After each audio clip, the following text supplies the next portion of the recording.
एक बड़ी ही दिलचस्प फिल्म साल 2024 को रिलीज हुई। नाम है थिंग्स विल बी डिफरेंट। इसकी कहानी कंफ्यूजिंग है, सारे जवाब तो नहीं मिलते मगर ये आपको सोचने पर मजबूर कर सकती है। दो लोग जो चोरी के पैसों के साथ एक अजीब सी जगह में कैद हो जाते हैं, एक ना खत्म होने वाला लूप। मगर इस सब की शुरुआत कैसे होती है और अंत, ये कहानी में जानेंगे। चैनल पर नए हैं तो सब्सक्राइब जरूर कर दे।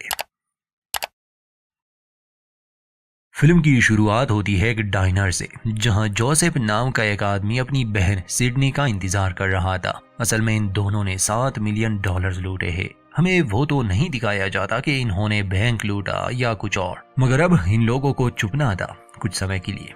सिडनी ने ये काम इसलिए किया क्योंकि उस पर कर्जा था और उसे अपनी बेटी, जिसका नाम स्टेफेनी है, उसे एक अच्छी जिंदगी देनी थी। जोसेफ के पास एक प्लान था। वो किसी से मिला था। वो कोई औरत थी। उसके पास के गांव में एक घर था और वो घर बहुत समय से खाली पड़ा था। ये लोग वहां छुप सकते हैं। जब सब शांत हो जाएगा तो ये लोग अपनी पुरानी जिंदगी में लौट आएंगे और लूटे हुए पैसों से एक बेहतर जिंदगी भी जी सकेंगे। बस कुछ दिनों की ही तो बात थी। दोनों इस बारे में बात कर ही रहे थे कि पुलिस सायरन बजने लगे। इसलिए ये दोनों तुरंत उस डाइनर से निकलकर पास के जंगल में चले जाते हैं, जहां ये अपने कपड़े बदलते हैं, एक तालाब में पुराना सामान फेंक देते हैं। दोनों के पास गन थी। अब ये उस घर की ओर जाने लगे। वैसे सिडनी को अपने भाई पर भरोसा था। जल्द ही दोनों एक बड़े कॉर्नफील्ड तक पहुंच जाते हैं। फील्ड से गुजरते हुए उन्हें गोली चलने की आवाज आई। जब ये उस घर के करीब पहुंचे तो देखा कि 3 लड़के वहां मस्ती कर रहे हैं। वो निशाना लगा रहे थे। सिडनी बंदूक लिए बाहर आती है और उन्हें वहां से जाने के लिए कहती है। वो लड़के सिडनी से नहीं डर रहे थे, लेकिन जैसे ही जोसेफ दूसरी तरफ से आकर गोली चलाता है, वो लड़के वहां से भाग जाते हैं। जोसेफ सिडनी से कहता है कि उन्हें जल्दी अंदर जाना चाहिए। दोनों घर के अंदर दाखिल हुए। घर काफी पुराना था। साफ लग रहा था कि बहुत समय से यहाँ कोई भी नहीं रह रहा। सामान भी बिखरा पड़ा था। एक बात जो याद रखने वाली है कि जिस इंसान ने जोसेफ को ये घर दिया, उसने इसका राज भी बता दिया था। राज ये था कि इस घर में कुछ खूबियां हैं, जैसे टाइम ट्रेवल और अल्टरनेट यूनिवर्स में लोगों को टेलीपोर्ट करना। जोसेफ ने सोचा कि अगर वो यहाँ कुछ समय बिताएंगे तो शायद चोरी का नामो निशान ही मिट जाए। जोसेफ को इंस्ट्रक्शंस दिए गए थे। घर में 2 पुरानी घड़ियां थी, जिसका टाइम इंस्ट्रक्शंस में दिए गए हिसाब से सेट करना था। तभी पुलिस सायरन की आवाज आती है। सिडनी भागने के लिए कहती है, मगर जोसेफ बताता है कि हमें बेसमेंट में जाना होगा। दरवाजा घड़ियों के कॉम्बिनेशन से ही खुल जाएगा। दोनों जल्दी से घड़ियों की कॉम्बिनेशन सेट करते हैं। बेसमेंट का दरवाजा खुलने के बाद ये लोग जल्दी से नीचे चले गए। इन्हें महसूस हुआ जैसे पुलिस अंदर आ चुकी है और घर की तलाशी ले रही है। जोसेफ एक पुरानी डायरी खोलता है और सिडनी से कहता है कि वो टेलीफोन पर एक खास नंबर डायल करे। सिडनी फोन उठाती है और नंबर डायल करने के बाद वो एक अजीब सा शब्द बोल देती है। Sit, Peto, Tutum. शायद ये कोई कोड वर्ड था। अचानक चारों ओर अंधेरा छा गया और सब कुछ शांत हो गया। जब ये दोनों बेसमेंट से बाहर आए तो देखा कि घर का नक्शा ही बदल चुका था। सारा सामान अपनी जगह पर था। घर नया लग रहा था, मानो जैसे कोई इसमें रह रहा हो। जोसेफ डायरी के इंस्ट्रक्शंस फॉलो करता है और एक लिविंग रूम की घड़ी को वापस से घुमाकर चालू कर देता है। सिडनी हैरान थी। उसे विश्वास नहीं हो रहा था कि ये सब सच में हो रहा है। मगर ये भी एक सच है कि दोनों बेवकूफ है। जिसने भी इन्हें इस घर में भेजा वो खुद यहाँ नहीं आया। इसका मतलब कि बात कुछ और है। जोसेफ समझाता है कि अब ये जगह उनके लिए बिल्कुल सुरक्षित है, मगर एक शर्त पर। उन्हें यहाँ 14 दिनों तक रहना होगा। फिर ये अपने टाइमलाइन में चले जाएंगे जहाँ सब शांत हो चुका होगा। दोनों ये सोचकर खुश थे कि चलो यहाँ कोई इन्हें ढूंढने तो नहीं आएगा। किचन खाने से भरा था। टेबल पर ऑल रिकॉर्ड्स, मूवीज रखी थी टाइम पास के लिए। पहले दिन दोनों सिर्फ आराम करते हैं। अगले दिन जोसेफ आसपास घूमने गया। घर से ज्यादा दूर नहीं, क्योंकि इस घर की एक सीमा है, उसे ये पार नहीं कर सकते। जोसेफ को यही बताया गया था। घर में सिडनी को कुछ कपड़े मिले। घर का सामान थोड़ा अजीब था। पुराने जमाने का सामान भी मौजूद था और मॉडर्न भी। खैर अभी के लिए इन दोनों का इस बात पर ज्यादा ध्यान नहीं जाता, क्योंकि इन्हें तो बस छुपना था। शाम को ये दोनों खाना बनाते हैं। बाद में पैसों का हिसाब किताब कर लेते हैं। इन्हें हर चीज को लिखना था। सिडनी अपनी बेटी की तस्वीर देखती है और खुद को तसल्ली देती है कि सब कुछ ठीक होने वाला है। दिन गुजरते गए। 13 दिन ऐसे ही निकल जाते हैं। एक रात ये दोनों घर में मौजूद एक एंटीक चीज को लेकर बात कर रहे थे। फिर अपनी बीती जिंदगी को लेकर ये बातें शुरू कर देते हैं। शायद इनका पास्ट इतना अच्छा नहीं था। बातों से लग रहा था जैसे जोसेफ ने कभी अपनी बहन को समय ही नहीं दिया या मुश्किल समय में उसकी मदद नहीं की, मगर अब वो उसके साथ है। ये अपने माता पिता को याद करने लगे। फिर सिडनी को एक गाने की धुन याद आती है जो उसने बचपन में सुना था। ये उसकी माँ का पसंदीदा गाना था। खैर 2 हफ्ते पूरे हो जाते हैं। ये लोग खुश थे कि अब ये यहाँ से चले जाएंगे। सिडनी अपनी बेटी के पास लौटने के लिए बेताब थी। दोनों घर साफ करने लगे और जोसेफ सारा कचरा जला देता है। अब जैसे कि इन लोगों ने तहखाने में इंस्ट्रक्शंस को फॉलो किया था और ये एक अलग टाइम लाइन में आ गए, वैसे ही इन्हें अपने टाइम लाइन में लौटने के लिए कुछ इंस्ट्रक्शंस फॉलो करने थे। इन्हें झटका तब लगा जब इन्होंने पाया कि तहखाने का दरवाजा किसी ने बंद कर दिया है। यहाँ पास ही एक चर्च और मिल था। तहखाने के दरवाजे पर एक संदेश लिखा था, अगर तुम वापस जाना चाहते हो तो पुराने मिल में चले जाओ। ये देखकर सिडनी घबरा जाती है और बिना सोचे समझे मिल की तरफ भागी। जोसेफ उसके पीछे जाता है और उसे शांत करने की कोशिश करता है। जब ये मिल के अंदर गए, इन्हें बड़ी हैरानी हुई। वहाँ चर्च का कुछ सेटअप था, मानो जैसे किसी जमाने में ये धर्म के लिए इस्तेमाल हुए हो। वहाँ एक लाश भी पड़ी थी जो काफी बुरी हालत में थी। लाश एक वुडन स्टैंड के पास थी और उस स्टैंड पर कुछ बातें लिखी गई थी, जैसे तुम एक टाइम लूप में फंस चुके हो, अगर तुम यहाँ रहने के लिए तैयार हो तो नीचे साइन करो। सिडनी ये सब देखकर घबरा गई। वो डॉक्यूमेंट पर साइन करने से इनकार करती है और बिना सोचे समझे मिल से भाग जाती है। जैसे कि हमने जिक्र किया कि इस घर की एक सीमा है। जैसे ही सिडनी उसे पार करने की कोशिश करती, वो खून की उल्टियां करने लगी। फिर वो बेहोश हो गई। जब उसे होश आया तो जोसेफ उसे अंदर ला चुका था। इससे दोनों समझ गए कि वो इस जगह को छोड़कर नहीं जा सकते।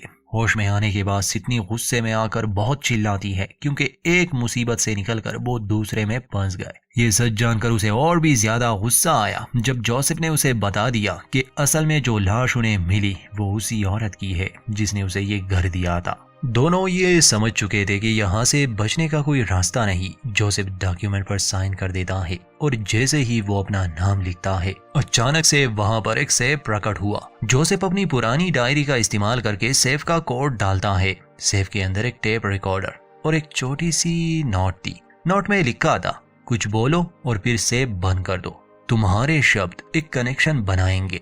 जोसेफ सेफ को खोलता है, हेलो कहता है और फिर उसे बंद कर देता है। 1 मिनट बाद जब वो टेप रिकॉर्डर को चलाता है तो इन्हें एक अनजान आदमी की आवाज सुनाई दी।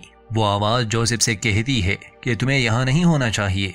वो जो कोई भी था इन दोनों के बारे में सब जानता था, पैसों के बारे में, यहाँ से भागने के बारे में। सिडनी उससे बात करने की कोशिश करती है। उसे लग रहा था कि ये लोग पैसों में अपना शेयर चाहते हैं। सिडनी इसके लिए भी तैयार थी, बस वो यहाँ से निकलना चाहती थी। मगर दूसरी तरफ जो भी था उसे पैसों में कोई दिलचस्पी नहीं थी। जोसेफ को लगता है कि ये आवाज किसी ऐसे इंसान की है जो भविष्य से है या फिर किसी अल्टरनेट यूनिवर्स से, मगर ये लोग अब बुरे फंसे थे। सिडनी एक बार फिर सेफ को खोलती है। इस बार जब ये बात करते हैं तो वो आवाज कहती है, अगर तुम जिंदा निकलना चाहते हो तो तुम्हें एक इंसान को मारना पड़ेगा। ये सुनकर दोनों चौंक जाते हैं। जोसेफ पूछता है कि किसे?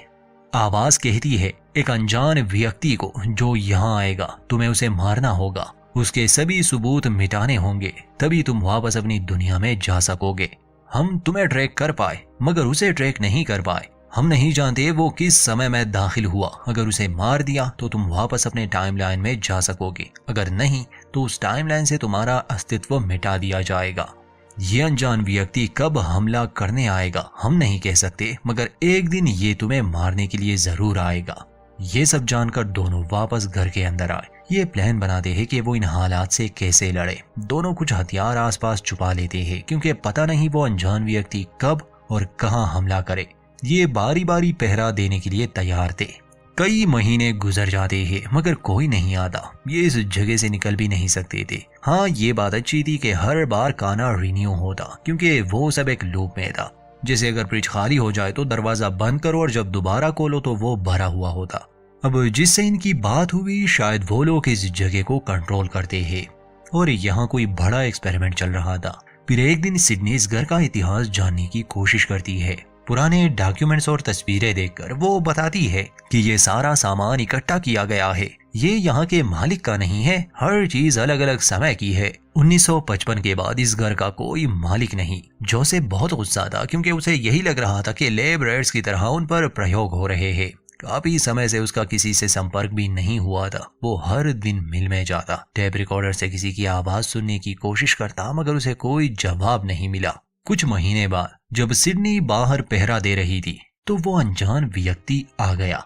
वो दूरबीन से सिडनी को देख रहा था। अब इससे पहले कि वो सिडनी को शूट करता, जोसेफ चिल्लाता है, जिससे सिडनी सावधान हो गई। वो जल्दी से घर की तरफ भागी। उस अनजान व्यक्ति का निशाना चूक गया। इनके बीच लड़ाई हुई और वो अनजान व्यक्ति जोसेफ को घायल करके मिल में ले जाता है। ये कोई बात नहीं करता। ये चाहता था कि जोसेफ उसके लिए बात करे और जो लोग इस जगह को कंट्रोल करते हैं उन्हें बता सके कि उसने अनजान आदमी को मार दिया। जब वो लोग कंफर्मेशन मांगते हैं तो जोसेफ झूठ कह देता है कि कोहरा बहुत था, मैं उसकी लाश ढूंढ नहीं पाया, मगर वो लोग समझते थे। उस समय सिडनी घर पर थी।